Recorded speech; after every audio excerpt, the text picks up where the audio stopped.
exiting the huddle. That's on me. I've got to remind the guys we're out of timeouts. I didn't say that, and so Steph wasn't aware.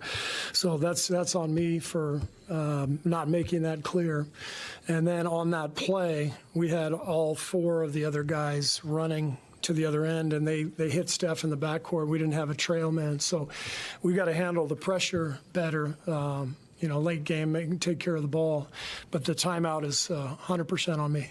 And is it a little stunning for everybody to have that happen, give up a point, then lose possession of the ball, give up a 3? What was just kind of the conversation? What was the mood as this is happening? All of a sudden, it's a 1-point game. You're just moving on to the next play. I mean, there's no time to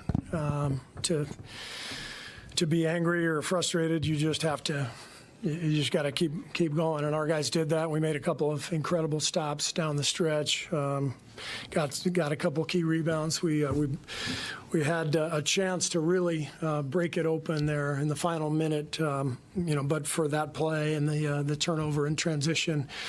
So give them credit. Sacramento really hung in there, but our guys closed it out with a stop at the end, and we're where we need to be. You guys kind of doubled Fox late on that last possession. Were you okay with the look that Barnes got, and just what's your mindset as you're kind of watching that shot go up?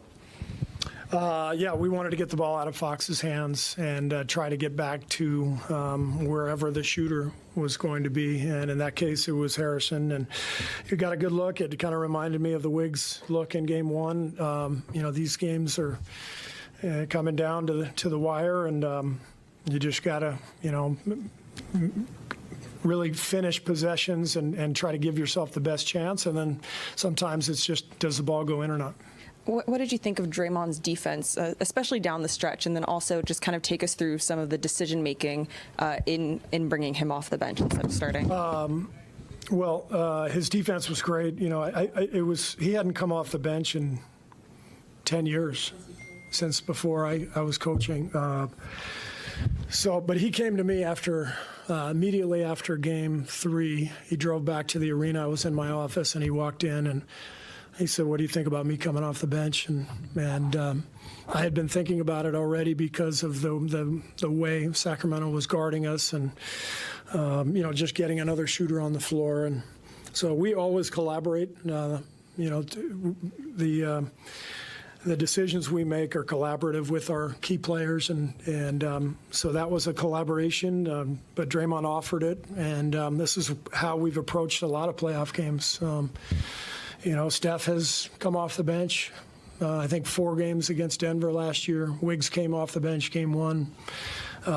You do whatever you have to do. And I thought Draymond had a great second half, really got himself going. Defensively, he was fantastic, and only had 1 turnover. Again, huge key for us, taking care of the ball, and we did that. And we eventually got back to that 2 big lineup with Draymond and Loon, and they did a great job together. Steve, I was just going to ask you about going back to the 2 big lineup in the second half. Why did you have to kind of go back to that just because of the way they were rebounding against you? And Fox had such a big first half, so we wanted to change the coverage and the look. You can't just keep doing the same thing if a guy is torching you like that. So we decided to put Draymond on him, just change the look, and he still had a great second half. He's a handful, but. Getting Draymond on him and then getting Draymond involved offensively, I think, got him going. He got himself going through his play, and he was great second half. Steve, you said you were right here. You said you were thinking about taking Draymond off the bench even before this game. Is that something that you want to continue to do as the series unfolds, or are you taking it still game by game? I'm not telling you that. Why not? Why would I just come here and tell you my strategy? I thought we're tight. I thought we was cool. I thought you. You're cool. Just let me know. You're really cool, but I'm not telling you. All right, for sure.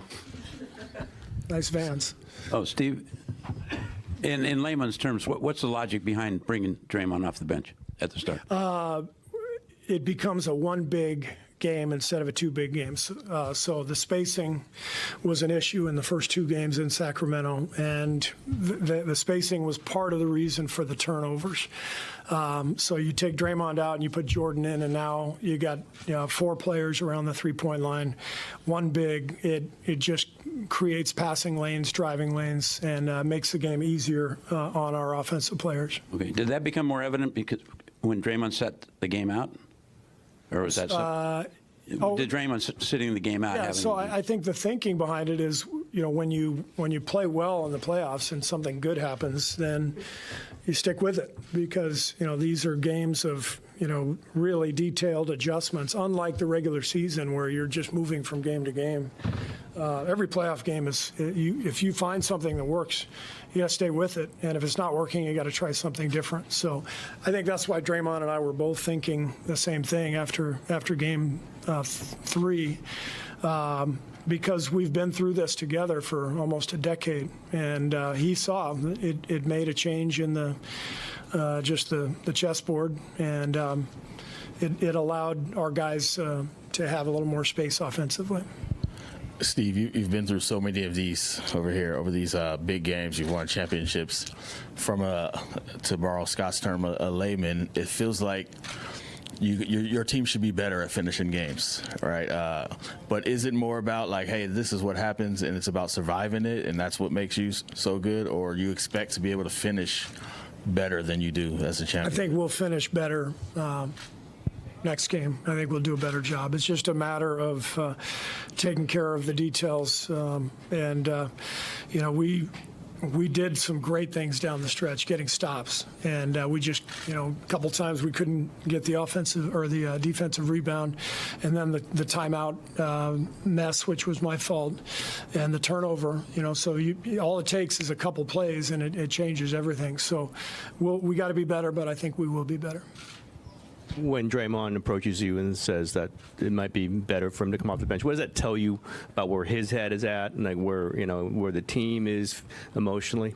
Didn't surprise me because I know at his core, Draymond just wants to win, and for all of his emotion and passion and the things that he gets into with the league or with the opponent or with the officials, it's all coming from a place of competitive desire. He's one of the great competitors I've ever been around.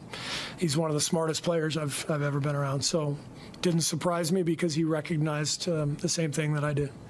Steve, which made it a lot easier. The fact that he came in and suggested it, that makes it a lot easier. And then we go from there. Steve, what did you think of Klay Thompson tonight? And, he was a plus 22 in 39 minutes. Klay was amazing at both ends, hit some huge shots, but also his defense, I thought, was, that was vintage two-way Klay. Just both ends of the floor, making one big play after another, playing 39 minutes. That was really, really something. Steph played 43 minutes the entire fourth quarter. You played basically 7 guys in the second half. Is that just where the series is, and can you keep up this kind of hard minutes on these guys? This is where the game was tonight. They countered our substitution pattern in Game 3 with some changes of their own tonight, trying to match up, get matchups that they preferred. That probably kept Steph on the floor a little bit longer. So we'll have to look at that. But ideally, I'd like to keep him closer to 38, 37. But whatever the game calls for at this stage.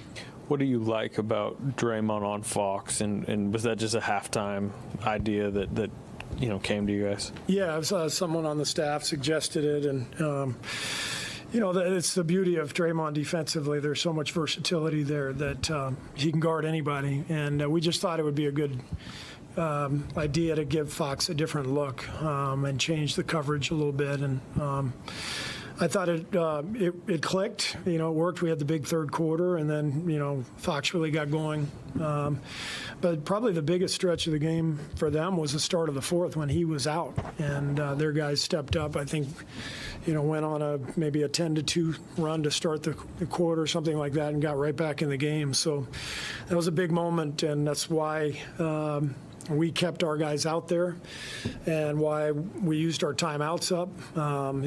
When I had 2 left, I took the first one just to give the guys a rest because we were playing them a lot of minutes. And then, the second one obviously is the challenge, and then we're left with that one. So I was trying to give our guys as much rest as possible, knowing that we weren't getting our key guys out in the fourth quarter. Steve, following up on the third quarter, first half you guys were out rebounded by a substantial margin. Second and third quarter, you guys won that by a big margin. Defense got better. In addition to the putting Draymond on Fox, what else? Was there anything else that you guys wanted to do, or was it just attitude changing? Attitude, just make sure we're much more active, especially from the perimeter.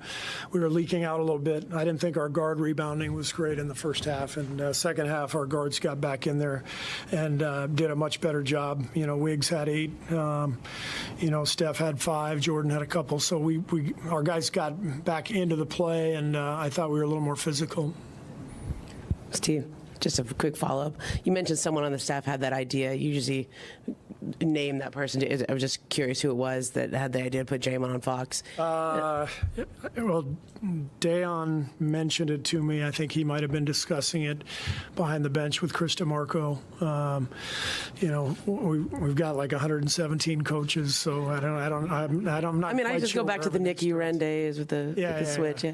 No, it was just a couple of our coaches. I think it was Dayon and CD bringing it up at halftime, and then it's kind of our routine at half is to throw out some ideas and then settle on one. I guess just a quick follow is when one of your first big moves as head coach was putting Draymond on the starting lineup and not on the bench, right? I think you switched him and Harrison. At that time, it meant a lot to him to be a starter, but do you think it matters to him now, or sort of? He just wants to win, and he's going to tell you that if he comes in here. I mean, that's the only thing that matters at this stage. The regular season is so different. You don't make moves like this, the regular season, because it's really about managing your team and every personality and making sure you got guys on board. And as soon as you're in the playoffs, all bets are off. You just do whatever you have to do. Thanks. Steve Kerr, the Warriors certainly